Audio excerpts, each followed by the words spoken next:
In this new globalization era, a lot of people try to find jobs that easy and simple. For example, content creator, or most known as influencer. An influencer is someone who's significant online following who can impact their audience buying choice due to authority or relationship with their followers. They are active on platforms such as Instagram, YouTube, and TikTok, and often collaborating with brands to promote products or services. But unfortunately, most of them didn't recognize themselves as a taxpayer for being an influencer. As a result, after many years in media social zone, they figure out that the tax they should pay is already exceed their annual income. Responsibility of taxpayer. First is cooperation and transparency. Business must fully cooperate with tax authorities, providing all necessary information and assistance during audits or investigation. Transparency in reporting income, including earnings from sponsored content and online business activities, is essential for maintaining tax system integrity and fairness. The second is accuracy in reporting. Ms. Hanis must meticulously report all income sources on her tax returns, ensuring accuracy and rectifying any errors promptly. Detailed financial records are crucial for substantiating income claims and complying with tax law. The third is timely filing and payment. Ms. Hanis must fulfill her responsibility of filing tax returns promptly and paying tax owed on time to avoid penalties. The fourth is responsiveness, confidentiality, and dispute resolution. Ms. Hanis must promptly respond to IRBM communication, maintain confidentiality of tax information, and seek resolution through proper channels in case of disputes, ensuring compliance and upholding her taxpayer rights. Self-assessment system. It is the taxpayer obligation to determine their own chargeable income and amount of tax due. The tax payable for the year must be self-calculated and it becomes a notice of assessment upon filing the tax return by 30 April for non-business income or 30 June for business income of the subsequent calendar year. The government intends to centralize and merge the taxpayer database under a single tax identification number, TIN.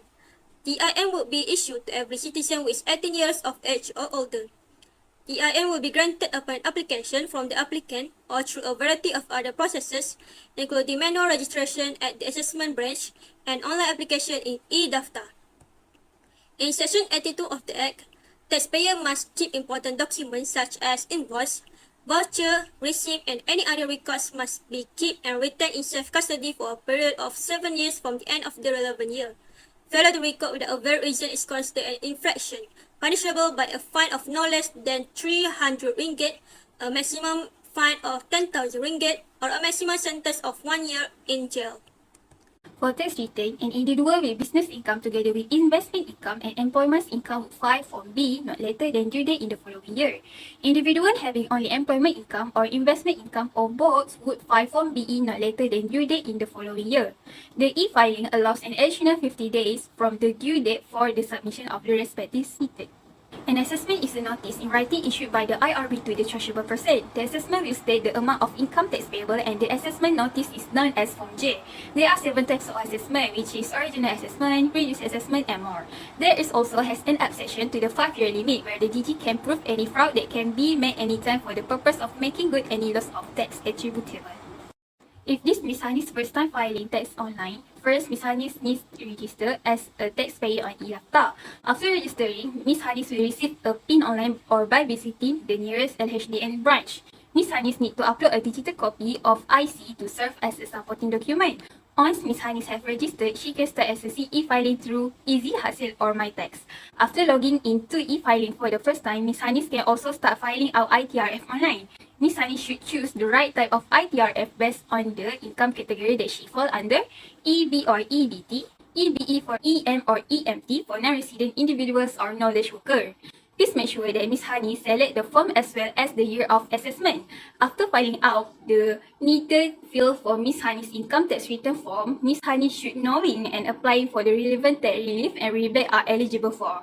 The amendment of tax return procedure allows taxpayers to correct errors in their previous tax form, such as underreporting income, overclaiming expenses, or applying incorrect incentive. Tax authority review the amendment return and adjust tax liability, but only once per year. In certain situations, error on manual or online form can be corrected by sending a letter outlining the issue and submitting additional evidence, not an amendment return form. Starting in 2009, taxpayers can self-amend their income tax return form by submitting an amendment return form within 6 months of the deadline. This process is only possible for taxpayers who submitted their ITRF timely and can only be met once every assessment year. The Income Tax Act of 1967 Section 77B in bracket 4 permit a 10% tax increase on the total amount of tax payable or extra tax due on an amendment return form submitted within 6 months of Section 77 in bracket 1.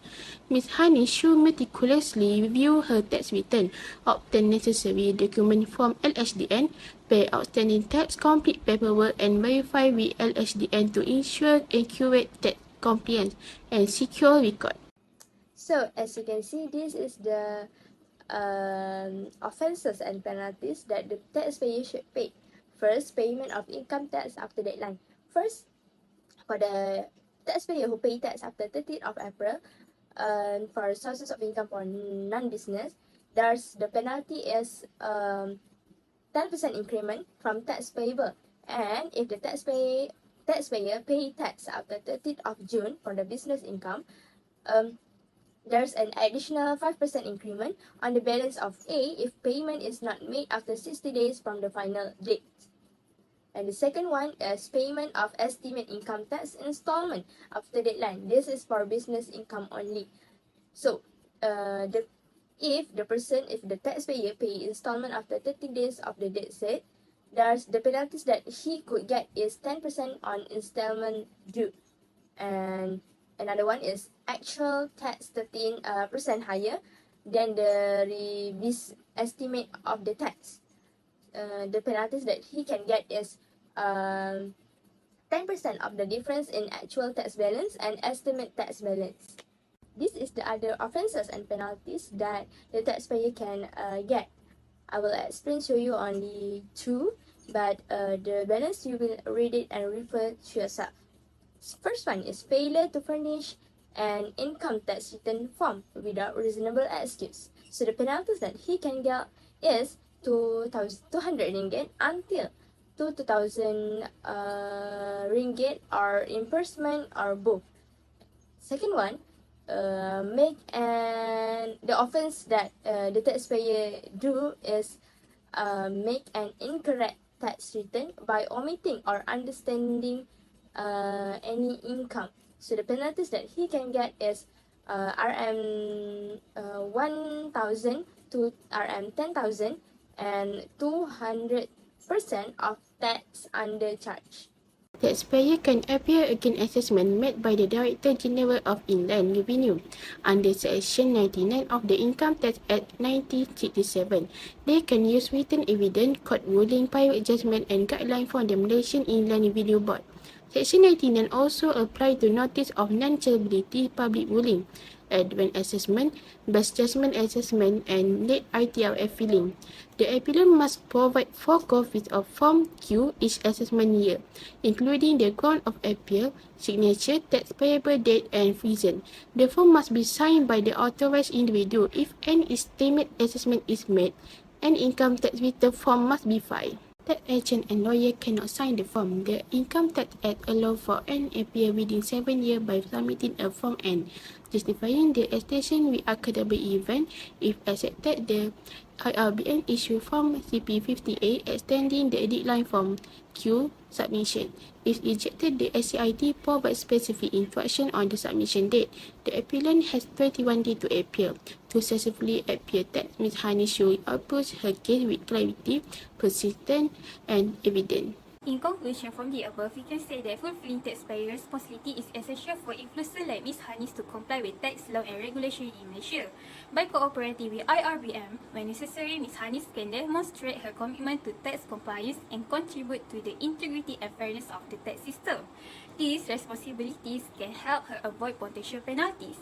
Secondly, the self-assessment system in Malaysia places a significant responsibility on taxpayers like Ms. Hanis to accurately determine their chargeable income and tax obligation.